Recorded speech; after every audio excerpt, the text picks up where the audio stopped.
हर जुग जुग भगत उबारा पैर रखदा आया राम राजे हरना विष दुष्ट हर माया प्रहलाद तराया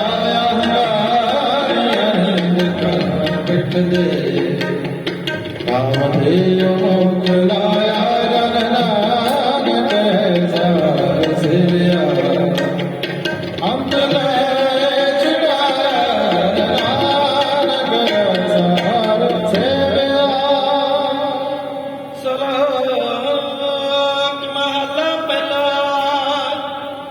आपे पांडे लगे आपे पुरले एक निध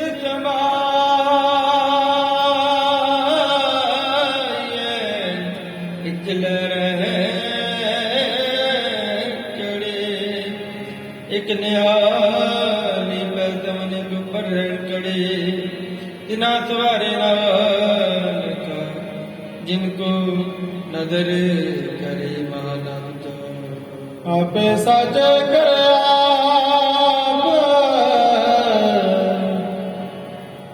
जाई पे रखे तिस विच जंतु पाए कै देखे था व्यथा तिस नो कहिए नानक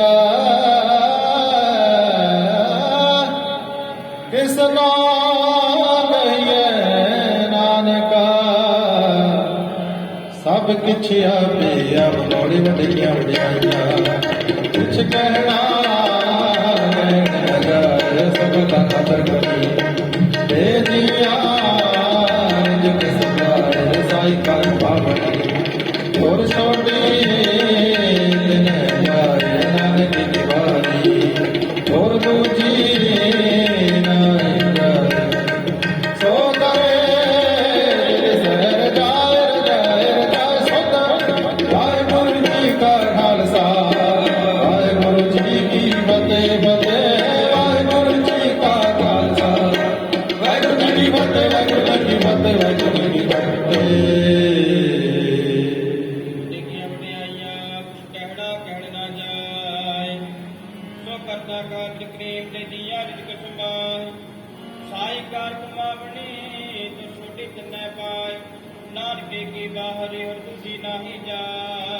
सो करे जित सर जाए सो करे जित सर जाए सुध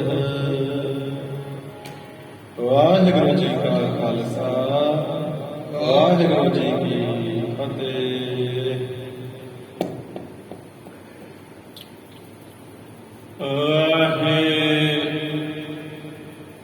गुरु जी वाहे गुरु वाहे गुरु तेरी सब रचना तेरी सब रचना वाहे गुरु तेरा सब सदका वाहे गुरु उड़ धरती उड़ पानी आसन चार कुंट चौबारा सगल पवन की मूरत एका मुख तेरा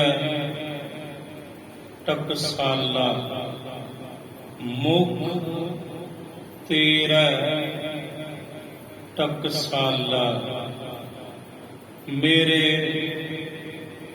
ਸਾਹਿਬ ਮੇਰੇ ਸਾਹਿਬਾ ਤੇਰੇ ਚੋਜ ਵਿਡਾਣਾ ਤੂੰ ਜਲ ਥਲ ਮਹੀਅਲ ਭਰਪੁਰ ਲੀਣਾ ਤੂੰ ਆਪੇ ਸਰਬ ਸਮਾਣਾ ਤੂੰ ਜਲ ਥਲ ਮਹੀਅਲ ਭਰਪੁਰ ਲੀਣਾ ਤੂੰ ਆਪੇ ਸਰਬ ਸਮਾਣਾ ਜਲੇ ਹਰੀ ਥਲੇ ਹਰੀ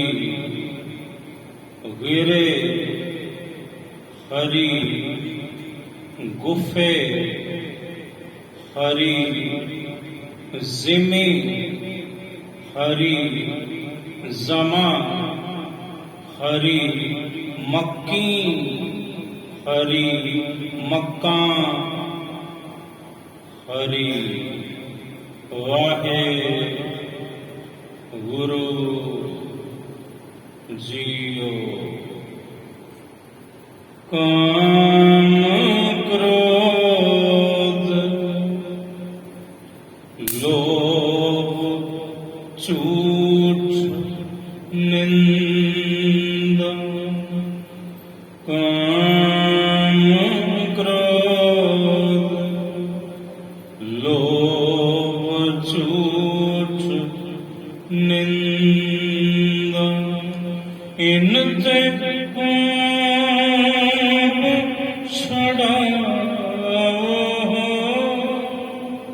ਇਨ ਤੇ ਆਪ ਛੜਾਓ ਤਿਨ ਤੇ ਆਪ ਛੜਾਓ ਤਿਨ ਤੇ ਆਪ ਛੜਾਓ ਕਾਮ ਕ੍ਰੋਧ ਲੋਭ ਝੂਠ ਨਿੰਦਾ ਸੁਕਾ ਹਟਾਲ ਗੁਰ ਸੇਵੀਏ ਅਹ ਨਿਸ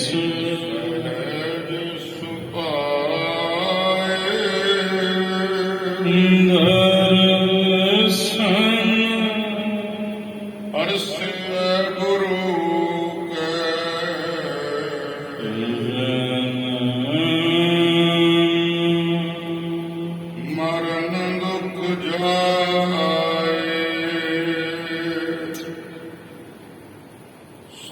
ਸਤਨਾਮ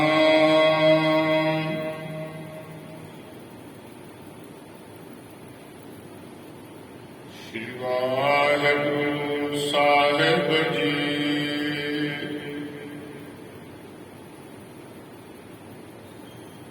ਨਟ ਮਹੱਲਾ ਪੰਜਵਾ।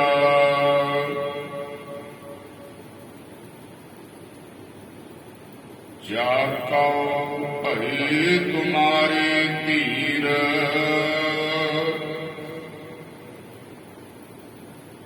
ਜਮ ਕੀ ਤਰਾਸ ਮਿਟੇ ਸੁਖ ਪਾਇਆ ਨਿਕਸੇ ਹਉਮੈ ਪੀਰ ਜਾ ਕਉ ਭਈ ਤੁਮਾਰੇ ਧੀਰ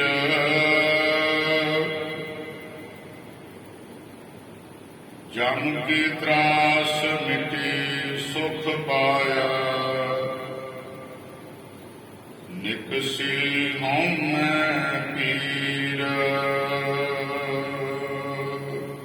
ਸਾਧ ਸੰਗਤ ਜੀ ਵਾਹਿਗੁਰੂ ਜੀ ਕਾ ਖਾਲਸਾ ਵਾਹਿਗੁਰੂ ਜੀ ਕੀ ਫਤਿਹ। ਗੁਰ ਅਮਰਦਾਸ ਕੀ ਅਕਾਥ ਕਥਾ ਹੈ। ਭੱਟ ਸਹਿਬਾਨ ਗੁਰੂ ਕੀ ਬਾਣੀ ਕਹਿੰਦੇ, ਦੁਨੀਆ ਦੇ ਲੋਕੋ ਕਿਵੇਂ ਕਥਨ ਕਰੀਏ ਧੰਨ ਗੁਰੂ ਅਮਰਦਾਸ ਮਹਾਰਾਜ ਜੀ ਦੀ ਕਥਾ, ਕਿਉਂਕਿ ਗੁਰੂ ਅਮਰਦਾਸ ਸਾਹਿਬ ਜੀ ਦੀ ਕਥਾ ਕਥਨ ਤੋਂ ਭਰੀ ਜੇ ਅਕਾਥ ਹੈ। ਪੂਰਨ ਤੌਰ ਤੇ ਕੋਈ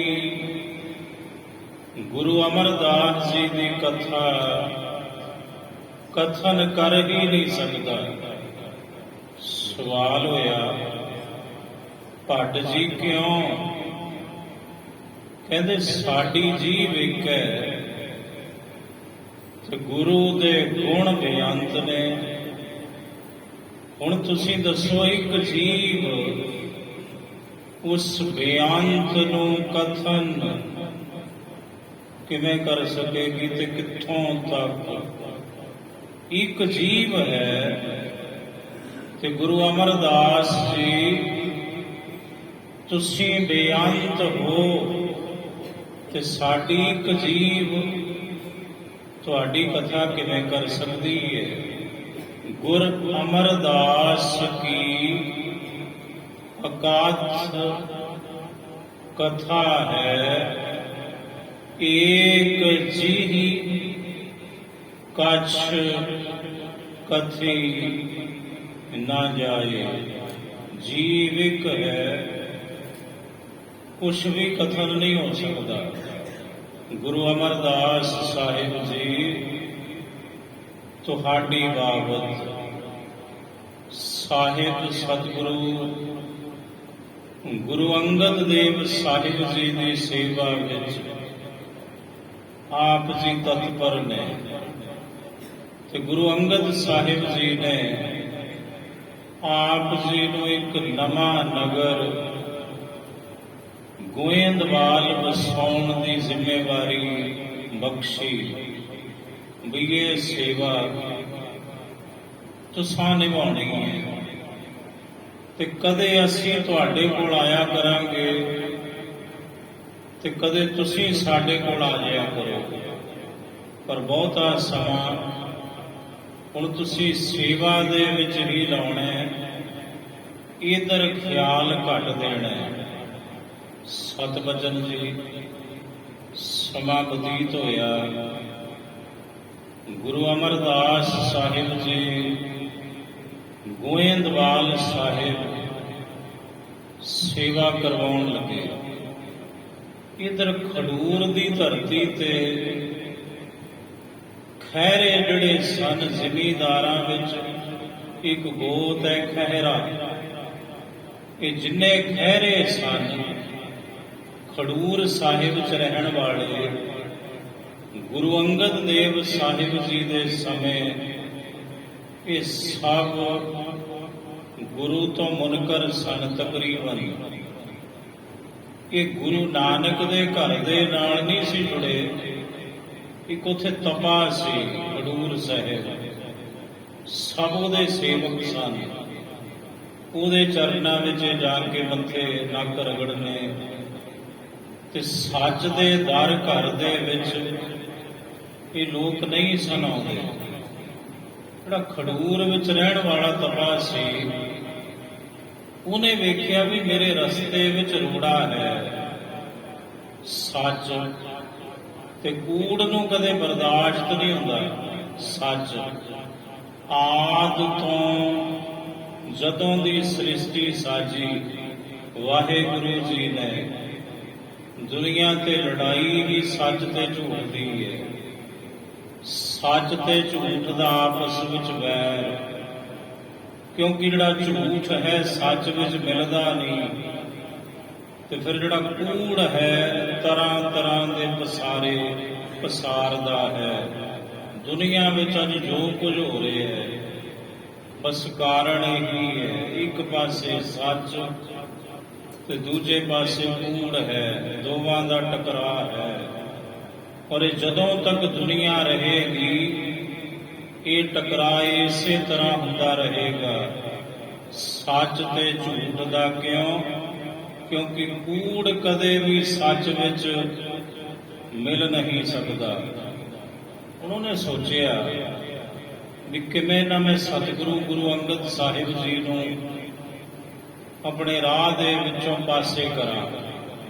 ਸਮਾਂ ਕਾਫੀ ਬਤੀਤ ਹੋਇਆ, ਮੀਂਹ ਨਾ ਪਿਆ ਤੇ ਖਡੂਰ ਦੇ ਲੋਕ ਖਹਿਰੇ ਉਹ ਕਹਿਣ ਲੱਗੇ, ਤਪਾ ਜੀ ਕੁਝ ਕਰੋ, ਫਸਲਾਂ ਬਰਬਾਦ ਹੋ ਰਹੀਆਂ ਜੇ, ਮੀਂਹ ਨਹੀਂ ਪੈ ਰਿਹਾ। ਤੇ ਉਹਨੇ ਵੇਖਿਆ ਵੀ ਲੋਹਾ ਗਰਮ ਹੈ, ਉਹਨੇ ਮਾਰੀ ਸੱਟ, ਫਿਰ ਮਾਰਿਆ ਹਥੌੜਾ। ਕਹਿਣ ਲੱਗਾ ਇੱਕੋ ਕਾਰਨ ਹੈ। ਉਹ ਕਹਿਣ ਲੱਗੇ ਜੀ ਕਿਹੜਾ? ਕਹਿੰਦੇ ਵੀ ਤੁਹਾਡੇ ਨਗਰ ਦੇ ਵਿੱਚ ਇੱਕ ਗ੍ਰਸਤੀ ਗੁਰੂ ਬਣਿਆ ਬੈਠਾ ਹੈ, ਤੇ ਜੇ ਪਿੰਡ ਵਿੱਚੋਂ ਉਹਨੂੰ ਬਾਹਰ ਕੱਢ ਦੋ ਪਰ ਮੀਂਹ ਪਊ। ਉਹ ਕਹਿਣ ਲੱਗੇ ਕਿਹੜੀ ਗੱਲ ਹੈ? ਆ ਲਓ, ਹੁਣੇ ਲਓ। ਪਿੰਡ ਦੇ ਲੋਕ ਇਕੱਠੇ ਹੋਏ, ਤਪੇ ਦੇ ਸੇਵਕ ਤੇ ਗੁਰੂ ਅੰਗਦ ਸਾਹਿਬ ਜੀ ਦੇ ਚਰਨਾਂ ਵਿੱਚ ਆਏ। ਕਹਿਣ ਲੱਗੇ, ਤਪਾ ਜੀ, ਉਹਨਾਂ ਨੇ ਨਹੀਂ ਕਿਹਾ ਗੁਰੂ ਜੀ ਜਾਂ ਮਹਾਰਾਜ ਜੀ, ਕਿਉਂਕਿ ਉਹ ਸਤਿਗੁਰੂ ਤੋਂ ਮੁਨਕਰ ਸਨ। ਕਹਿਣ ਲੱਗੇ, ਤਪਾ ਅੰਗਦ ਦੇਵ ਜੀ, ਤੁਸੀਂ ਸਾਡੇ ਪਿੰਡ ਚੋਂ ਬਾਹਰ ਨਿਕਲ ਜਾਓ। ਮਹਾਰਾਜ ਕਹਿੰਦੇ ਕੀ ਹੋਇਆ? ਆਖਿਆ ਤੁਹਾਡੇ ਕਰਕੇ ਮੀਂਹ ਨਹੀਂ ਪੈ ਰਿਹਾ। ਸਤਿਗੁਰੂ ਮੁਸਕਰਾਏ। ਮਹਾਰਾਜ ਕਹਿੰਦੇ ਮੈਂ ਕੋਈ ਨਵਾਂ ਥੋੜੀ ਆਇਆ, ਤੁਹਾਡੇ ਨਗਰ ਚ ਖਡੂਰ ਚ ਕਿੰਨੇ ਸਾਲ ਹੋ ਗਏ ਸਾਨੂੰ, ਤੇ ਮੀਂਹ ਤੇ ਪੈਂਦੇ ਆ ਰਹੇ ਨੇ। ਦੂਜੀ ਗੱਲ, ਇਹ ਮੀਂਹ ਪੈਣਾ ਜਾਂ ਨਾ ਪੈਣਾ ਇਹ ਉਹਦੀ ਰਜ਼ਾ ਹੈ, ਉਹਦਾ ਭਾਣਾ ਹੈ, ਉਹਦੇ ਭਾਣੇ ਵਿੱਚ ਰਹੋ। ਕਹਿੰਦੇ ਬਹੁਤੀਆਂ ਗੱਲਾਂ ਨਾ ਸੁਣਾਓ, ਪਿੰਡੋਂ ਬਾਹਰ ਨਿਕਲੋ। ਸਾਡੇ ਸਾਹਿਬ ਸੱਚੇ ਪਾਤਸ਼ਾਹ ਜੀ ਦੇ ਚਰਨਾਂ ਵਿੱਚ ਸੇਵਕ ਬੈਠੇ ਸਨ। ਬਾਬਾ ਬੁੱਢਾ ਸਾਹਿਬ ਜੀ ਵੀ ਉੱਥੇ ਮੌਜੂਦ ਸਨ। ਸਾਹਿਬ ਜੀ ਕਹਿੰਦੇ ਫਿਰ ਇੱਕ ਕੰਮ ਕਰੋ ਭਾਈ, ਆ ਸਾਡਾ ਪਲੰਗ ਚੁੱਕੋ ਤੇ ਜਿੱਥੇ ਤੁਹਾਡਾ ਦਿਲ ਕਰਦੇ ਉੱਥੇ ਰੱਖ ਕੇ ਆ ਜਾਓ। ਅਸਾਂ ਕਿਆ ਲੈਣਾ ਹੈ? ਜੇ ਸਾਡੇ ਜਾਣ ਦੇ ਨਾਲ ਤੁਹਾਡਾ ਨਗਰ ਸੁਖੀ ਹੁੰਦਾ ਹੈ ਤੇ ਮਹਾਰਾਜ ਕਹਿੰਦੇ ਛੱਡ ਆਓ ਜਿੱਥੇ ਤੁਹਾਡਾ ਜੀ ਕਰਦਾ ਹੈ। ਉਹਨਾਂ ਨੇ ਸਾਹਿਬ ਦਾ ਪਲੰਗ ਚੁੱਕਿਆ, ਗੁਰੂ ਅੰਗਦ ਦੇਵ ਸਾਹਿਬ ਜੀ ਦਾ, ਤੇ ਖਾਨ ਰਜ਼ਾਦਾ ਨਜ਼ਦੀਕ ਇੱਕ ਥੇ ਸੀ ਨਗਰ ਦੀ, ਉੱਥੇ ਮਹਾਰਾਜ ਜੀ ਦਾ ਪਲੰਗ ਛੱਡ ਆਏ।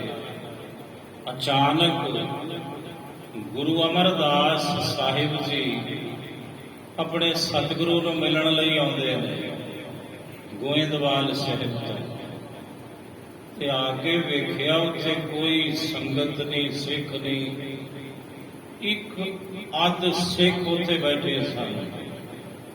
ਮਹਾਰਾਜ ਕਹਿੰਦੇ ਵੀ ਸਤਿਗੁਰੂ ਕਿੱਥੇ ਨੇ? ਮਹਾਰਾਜ ਦਾ ਪਲੰਗ ਕਿੱਥੇ ਹੈ? ਸੰਗਤ ਕਿੱਥੇ ਹੈ? ਜਿੱਥੇ ਰੋਜ਼ਾਨਾ ਇਤਨੀ ਭੀੜ ਸੰਗਤ ਦੀ, ਅੱਜ ਕੀ ਹੋਇਆ?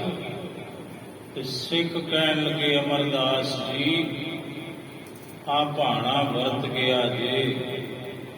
ਇਹ ਪਿੰਡ ਦੇ ਲੋਕ ਗੁਰੂ ਤੋਂ ਬੇਮੁਖ, ਗੁਰੂ ਤੋਂ ਮੁਨਕਰ, ਸੱਚ ਤੋਂ ਜਿਹੜੇ ਮੁਨਕਰ ਨੇ, ਇਹਨਾਂ ਨੂੰ ਸੱਚ ਕਿੱਥੋਂ ਬਰਦਾਸ਼ਤ?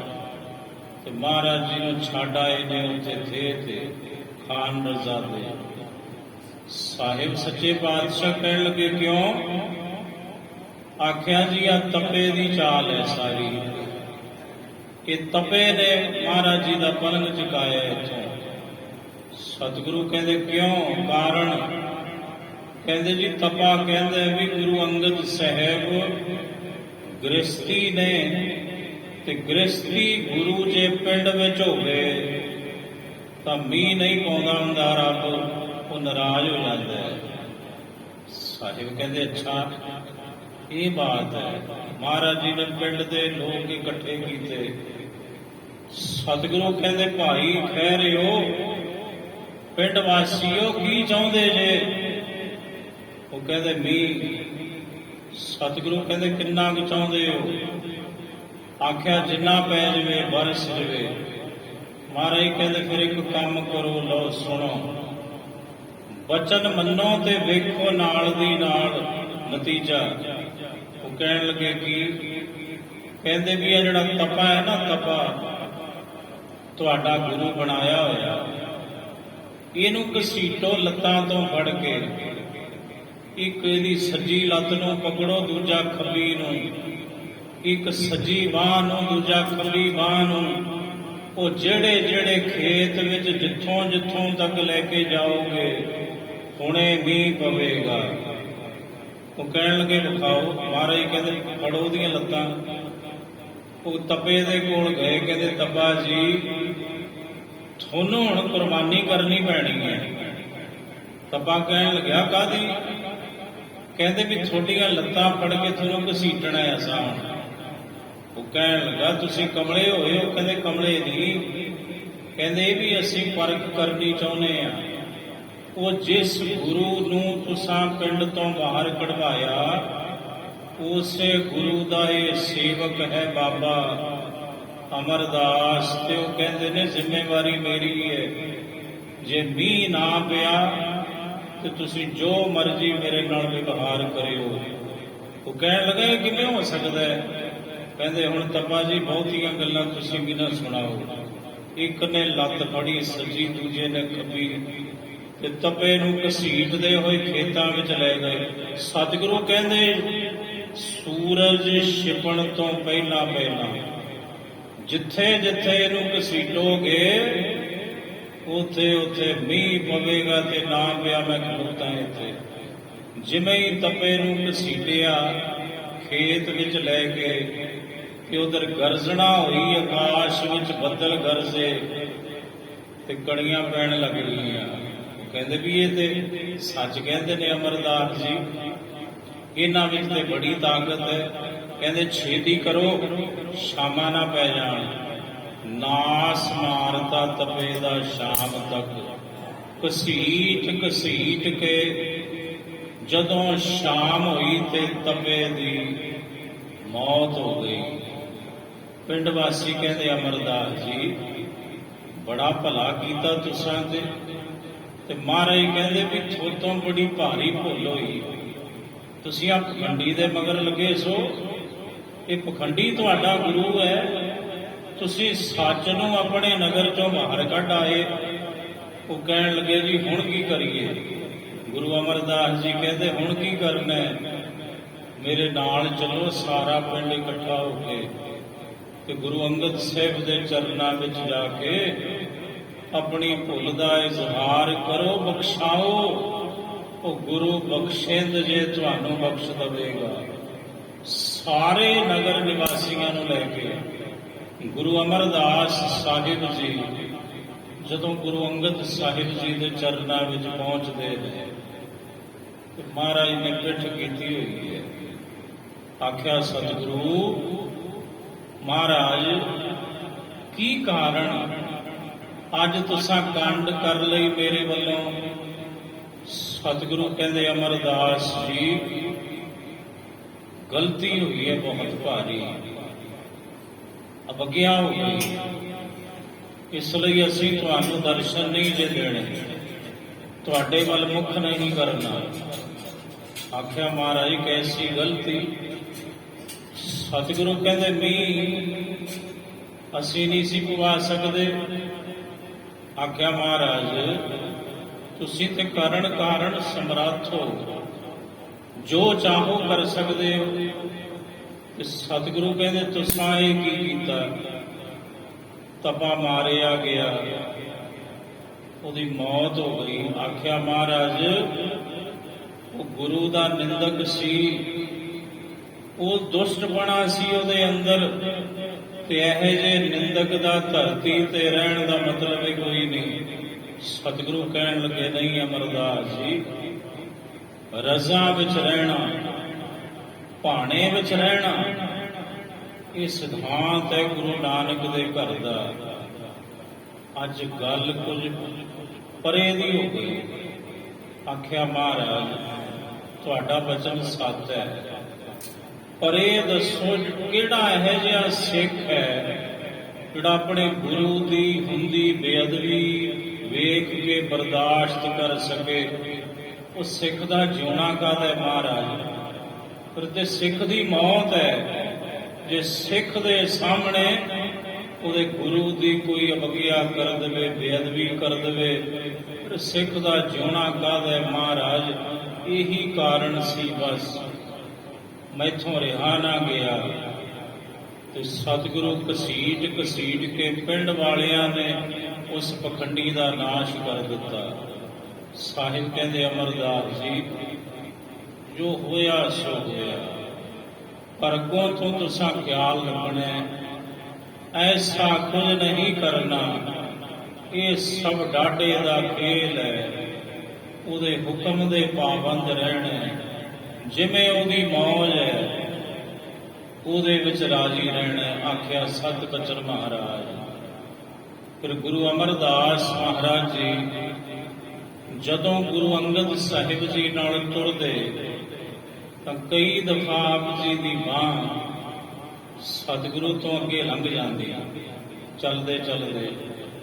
ਤੇ ਇੱਕ ਦਿਨ ਮਨ ਵਿੱਚ ਖਿਆਲ ਆਇਆ ਬਈ ਇਹ ਬਾਂਹ ਜਿਹੜੀ ਹੈ ਇਹ ਗੁਰੂ ਤੋਂ ਅੱਗੇ ਲੰਘ ਗਈ, ਇਹਦੀ ਜ਼ਰੂਰਤ ਕਿਵੇਂ ਪਈ?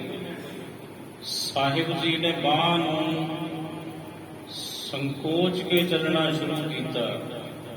ਗੁਰੂ ਅੰਗਦ ਸਾਹਿਬ ਕਹਿਣ ਲੱਗੇ ਅਮਰਦਾਸ ਜੀ ਬਾਂਹ ਨੂੰ ਇੰਝ ਕਿਉਂ ਕੀਤਾ ਹੈ? ਆਖਿਆ ਮਹਾਰਾਜ ਇਹ ਬਾਂਹ ਨੇ ਅਵਗਿਆ ਕੀਤੀ ਹੈ। ਸਤਿਗੁਰੂ ਤੁਹਾਡੇ ਤੋਂ ਅੱਗੇ ਲੰਘਣ ਦੀ ਕੋਸ਼ਿਸ਼ ਕੀਤੀ ਇਸਨੇ। ਮਹਾਰਾਜ ਕਹਿੰਦੇ ਇਹ ਉਹਦੀ ਮੌਜ ਹੈ, ਡਾਢੇ ਦੀ, ਉਹਦਾ ਹੁਕਮ ਹੈ, ਉਹਦੀ ਰਜ਼ਾ ਹੈ, ਇੰਜ ਨਹੀਂ ਜੇ ਕਰਨਾ। ਕੋਈ ਗੱਲ ਨਹੀਂ, ਕੀ ਹੋਇਆ? ਸਾਹਿਬ ਕਹਿੰਦੇ ਅੰਦਰ ਪ੍ਰੀਤ ਹੋਣੀ ਚਾਹੀਦੀ ਹੈ ਗੁਰੂ ਦੇ ਪ੍ਰਤੀ। ਜੇ ਬਾਂਹ ਅੱਗੇ ਲੰਘ ਗਈ ਕੋਈ ਗੱਲ ਨਹੀਂ, ਪਰ ਗੁਰੂ ਦੀ ਮੱਤ ਤੋਂ ਕਦੇ ਅੱਗੇ ਨਹੀਂ ਲੰਘਣਾ। ਆਖਿਆ ਸਤ ਬਚਨ ਮਹਾਰਾਜ ਜੀ। ਐਸੇ ਸਮਰੱਥ ਸਤਿਗੁਰੂ ਗੁਰੂ ਅਮਰਦਾਸ ਸਾਹਿਬ ਜੀ, ਜਿਨ੍ਹਾਂ ਦੀ ਕਥਾ ਇੱਕ ਜੀਵ ਕਿਆ ਕਥਨ ਕਰ ਸਕਦੀ ਹੈ। ਆਓ ਲੜੀਵਾਰ ਕਥਾ ਸਾਹਿਬ ਸਤਿਗੁਰੂ ਧੰਨ ਸ੍ਰੀ ਗੁਰੂ ਗ੍ਰੰਥ ਸਾਹਿਬ ਜੀ ਕੀ ਸਮਝਾਉਂਦੇ ਹਨ। ਨਟ ਮਹੱਲਾ ਪੰਜਵਾ। ਨਾਟ ਰਾਗ ਸ਼ਹੀਦਾਂ ਦੇ ਸਰਤਾਜ ਸਤਿਗੁਰੂ ਧੰਨ ਸ੍ਰੀ ਗੁਰੂ ਅਰਜਨ ਦੇਵ ਸਾਹਿਬ ਜੀ ਮਹਾਰਾਜ ਪ੍ਰਮਾਨ ਕਰਦੇ ਹਨ।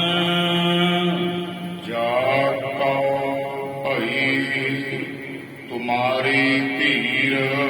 ਇਹ ਮੇਰੇ ਵਾਹਿਗੁਰੂ ਜੀ, ਜਿਸ ਨੂੰ ਤੁਹਾਡਾ ਧੀਰਜ, ਤੁਹਾਡਾ ਹੌਸਲਾ ਜਿਸ ਨੂੰ ਪ੍ਰਾਪਤ ਹੋ ਗਿਆ। ਜਮ ਕੀ ਤਰਾਸ ਮਿਟੀ ਸੁਖ ਪਾਇਆ। ਉਹਦੇ ਅੰਦਰੋਂ ਜਮਾਂ ਦੀ ਤਰਾਸ, ਜਮਾਂ ਦਾ ਡਰ, ਜਮਾਂ ਦਾ ਖੌਫ, ਜਮਾਂ ਦਾ ਭੈ ਹੀ ਮਿਟ ਗਿਆ। ਮੌਤ ਦਾ ਡਰ ਵੀ ਉਹਦੇ ਅੰਦਰੋਂ ਚੁੱਕਿਆ ਗਿਆ।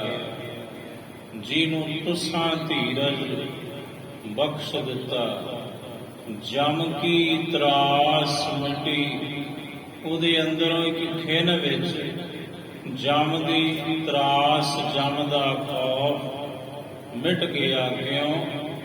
ਕਿਉਂਕਿ ਉਹਨੂੰ ਸਮਝ ਆਈ ਮੇਰਾ ਗੁਰੂ ਬੜਾ ਸਮਰੱਥ ਹੈ ਤੇ ਮੇਰੇ ਗੁਰੂ ਦਾ ਪ੍ਰਤਾਪ ਵੇਖ ਕੇ ਜਮਦੂਤ ਭੱਜ ਜਾਂਦੇ ਹਨ, ਪਰ ਤਾਪ ਤੁਮਹਾਰਾ ਦੇਖ ਕੇ ਜਮ ਦੂਤ ਛੱਡ ਜਾਹੇ, ਜਮ ਦੂਤ ਛੱਡ ਜਾਹੇ, ਪ੍ਰਤਾਪ ਤੁਮਹਾਰਾ ਦੇਖ ਕੇ, ਜਮ ਦੂਤ ਛੱਡ ਜਾਹੇ, ਜਮ ਦੂਤ ਛੱਡ ਜਾਹੇ। ਤਾਂ ਤੇ ਜਿਹਨੂੰ ਤੁਹਾਡਾ ਹੌਸਲਾ ਮਿਲ ਗਿਆ, ਉਹਦੇ ਅੰਦਰੋਂ ਜਮ ਕੀ ਤਰਾਸ ਮਿਟੀ, ਸੁਖ ਪਾਇਆ। ਫਿਰ ਉਹਨੇ ਸੁਖ ਪਾਇਆ, ਆਤਮਕ ਸੁਖ ਉਸਨੇ ਪ੍ਰਾਪਤ ਕੀਤਾ।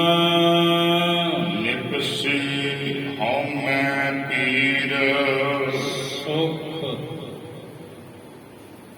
ਮੈਂ ਬੜਾ ਸੁਖੀ ਹਾਂ, ਸੋਹਣਾ ਮਕਾਨ, 4 ਮੁੰਡੇ ਨੇ ਮੇਰੇ, 4 ਨੂੰਹਾਂ ਨੇ ਮੇਰੇ ਘਰ ਵਿੱਚ, ਆ ਗੱਡੀਆਂ ਖੜੀਆਂ ਨੇ, ਬੈਂਕ ਬੈਲੈਂਸ ਹੈ, ਮੈਂ ਬੜਾ ਸੁਖੀ ਹਾਂ। ਗੁਰੂ ਕਹਿੰਦੇ ਨਹੀਂ, ਇਹ ਸੁਖ ਨਹੀਂ ਹੈ, ਇਹ ਤੇ ਇੱਕ ਭੁਲੇਖਾ ਜਿਹਾ ਹੈ ਤੁਹਾਡੇ ਮਨਾਂ ਦੇ ਅੰਦਰ। ਸੁਖ ਇੱਕ ਤਨ ਦਾ ਹੈ, ਇੱਕ ਮਨ ਦਾ ਹੈ। ਗੁਰੂ ਤੇਗ ਬਹਾਦਰ ਸਾਹਿਬ ਜੀ ਮਹਾਰਾਜ ਕਹਿੰਦੇ, ਭਾਈ ਜਤਨ ਬਹੁਤ ਸੁਖ ਕੇ ਕੀਏ, ਦੁੱਖ ਕੋ ਕੀਓ ਨਾ ਕੋਏ। ਬੜੇ ਯਤਨ ਕੀਤੇ ਸੁਖ ਦੇ ਲਈ। ਕਿਹੜੇ ਸੁਖ ਲਈ?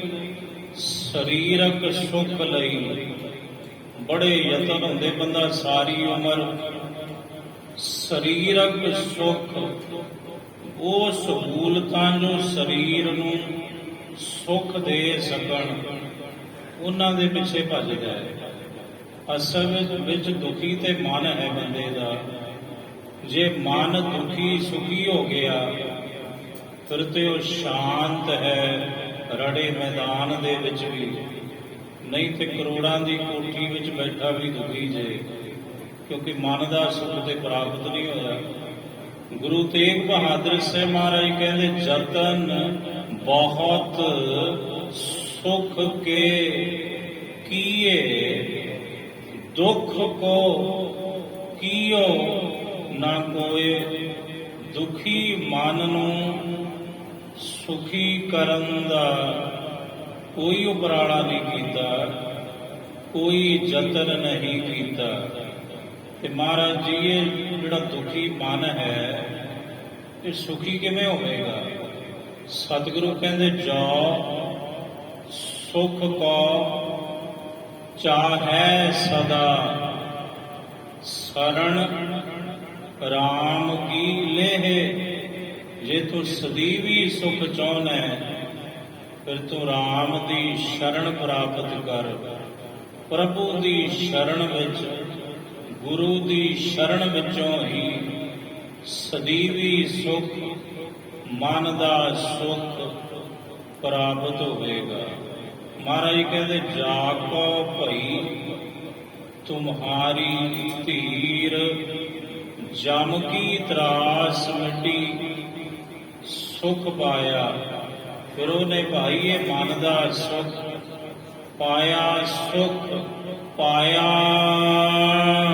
ਨਿਪਸੀ ਹਉਮੈ ਪੀਰ, ਤੇ ਉਹਦੇ ਅੰਦਰੋਂ ਨਿਕਲ ਗਈ ਹਉਮੈ ਦੀ ਹੰਗਤਾ, ਮਮਤਾ ਦੀ ਪੀੜ, ਜੋ ਉਹਦੇ ਅੰਦਰੋਂ, ਉਹਦੇ ਮਨ ਵਿੱਚੋਂ ਫਿਰ ਹਉਮੈ ਰੂਪੀ ਪੀੜ ਨਿਕਲ ਗਈ। ਰਹਾਉ ਵਿਸ਼ਰਾਮ ਦੇ ਕੇ ਸਾਹਿਬ ਜੀ, ਆਪ ਰੱਬ ਜੀ ਅੱਗੋਂ ਸਮਝਾਉਂਦੇ ਹਨ।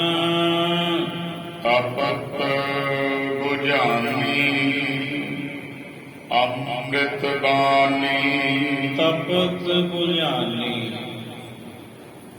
ਹੁਣ ਤਪਸ਼ ਵੀ ਕਈ ਤਰ੍ਹਾਂ ਦੀ ਹੈ। ਇੱਕ ਤਰ੍ਹਾਂ ਦੀ ਤਪਸ਼ ਤੇ ਹੈ ਹੀ ਨਹੀਂ। ਬਾਣੀ ਨੇ ਅਨੇਕਾਂ ਪ੍ਰਕਾਰ ਦੀ ਤਪਸ਼ ਦਾ ਜ਼ਿਕਰ ਕੀਤਾ ਹੈ। ਇੱਕ ਤਪਸ਼ ਸਰੀਰਕ ਹੈ, ਇੱਕ ਤਪਸ਼ ਮਨ ਦੇ ਅੰਦਰ ਹੈ। ਮਨ ਦੇ ਅੰਦਰ ਜਿਹੜੀ ਤਪਸ਼ ਹੈ ਉਹ ਈਰਖਾ, ਦਵੈਸ਼, ਵੈਰ ਵਿਰੋਧ ਤੇ ਵਿਕਾਰਾਂ ਰੂਪੀ ਤਪਸ਼ ਹੈ।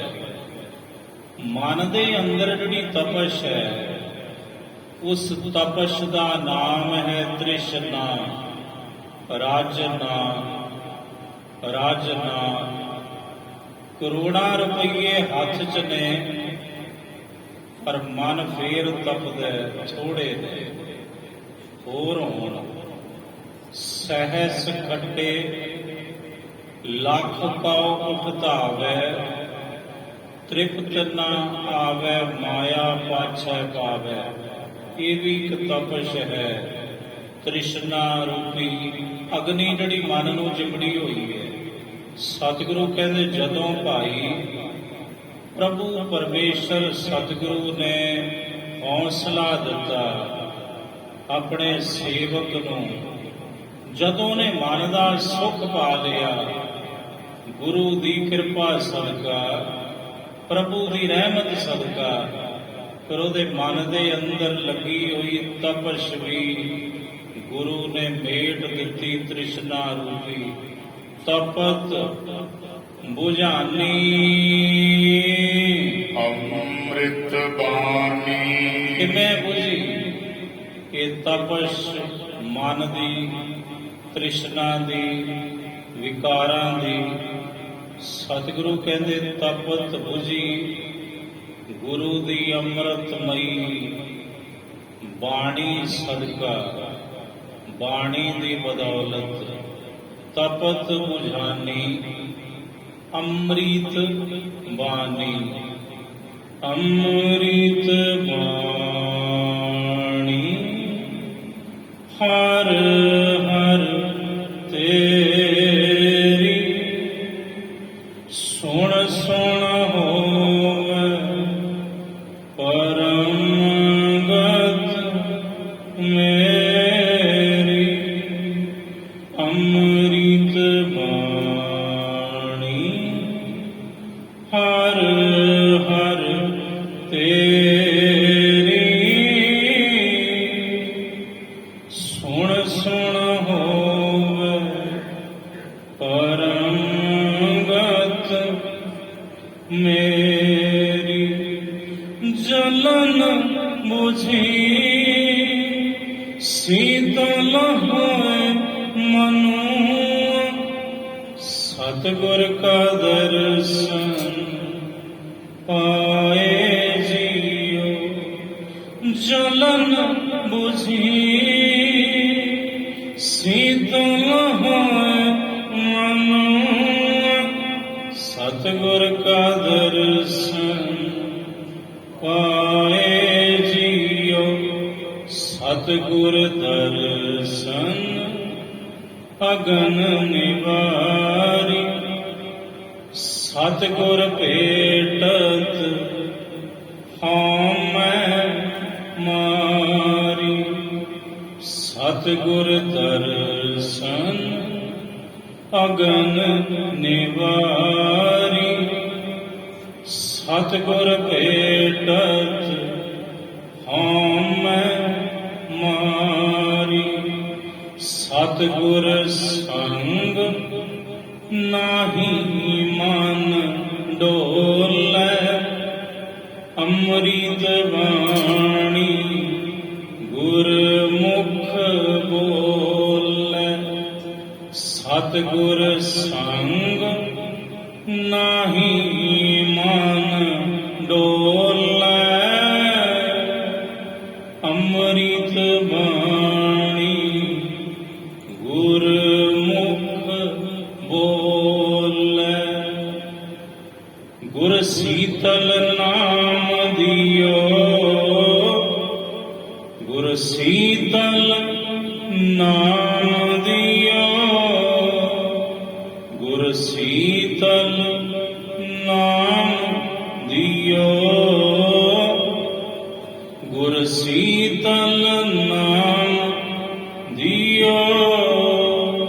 ਤਪਤ ਕੜਾ ਬੁਝ ਗਿਆ, ਤਪਤ ਕੜਾ ਬੁਝ ਗਿਆ, ਗੁਰ ਸੀਤਲ ਨਾਮ ਦਿਓ, ਗੁਰ ਸੀਤਲ ਨਾਮ ਦਿਓ। ਤਪਤ ਮਾਹੇ ਠਾਂਡ ਵਰਤਾਈ, ਆਨੰਦ ਪਾਇਆ ਦੁਖ ਨਾਠੇ ਭਾਈ। ਤਪਤ ਬੁਝਾਨੀ ਅੰਮ੍ਰਿਤ ਬਾਣੀ,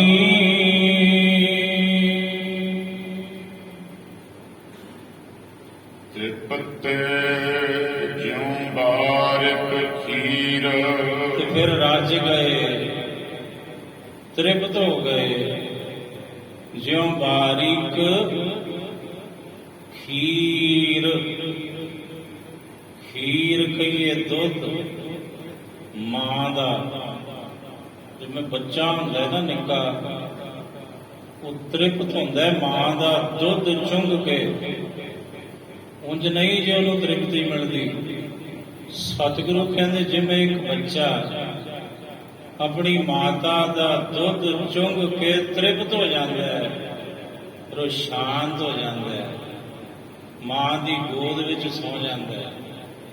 ਦੁੱਧ ਚੁੰਘ ਕੇ ਬੱਚਾ ਜਾਂ ਬੱਚੀ ਆਪਣੀ ਅੰਮੜੀ ਦਾ ਰਹਿਣ ਸਕੂਨ ਦੀ ਨੀਂਦ ਸੁੱਤਾ ਹੈ ਮਾਂ ਦੀ ਗੋਦ ਵਿੱਚ।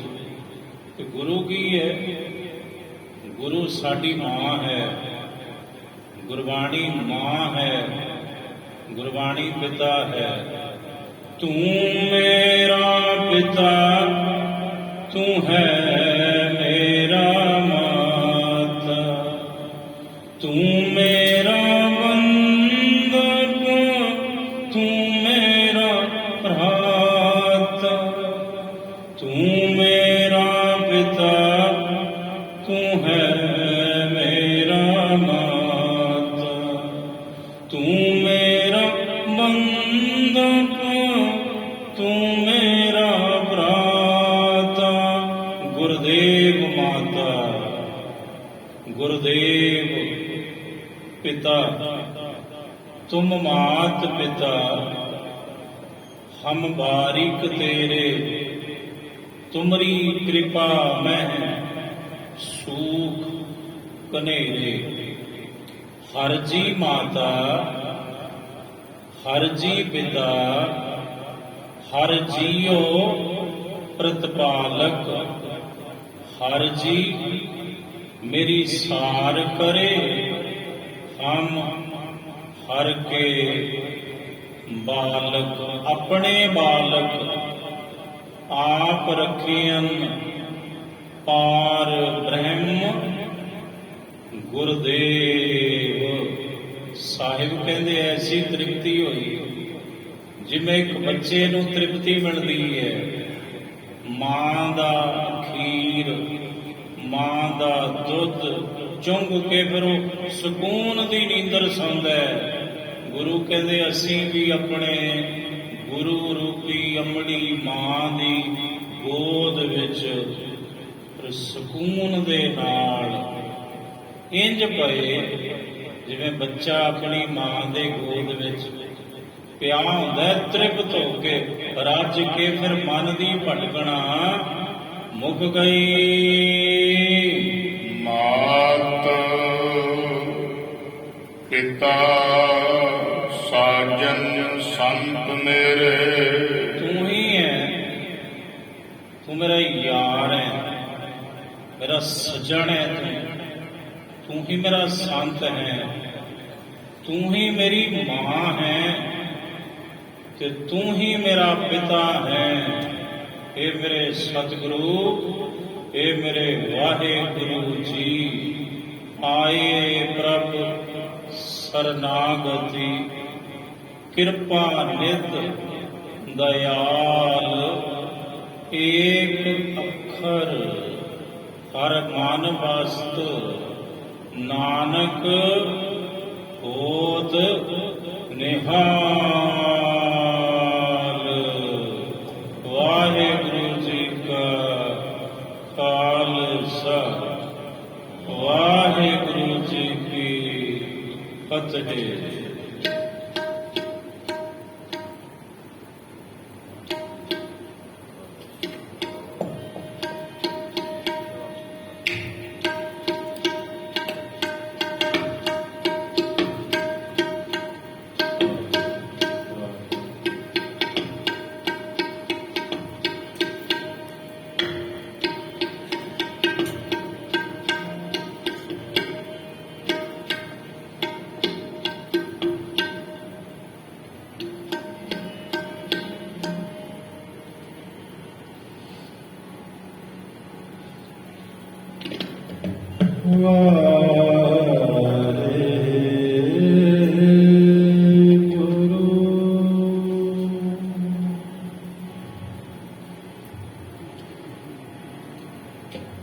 ਸਤਨਾਮ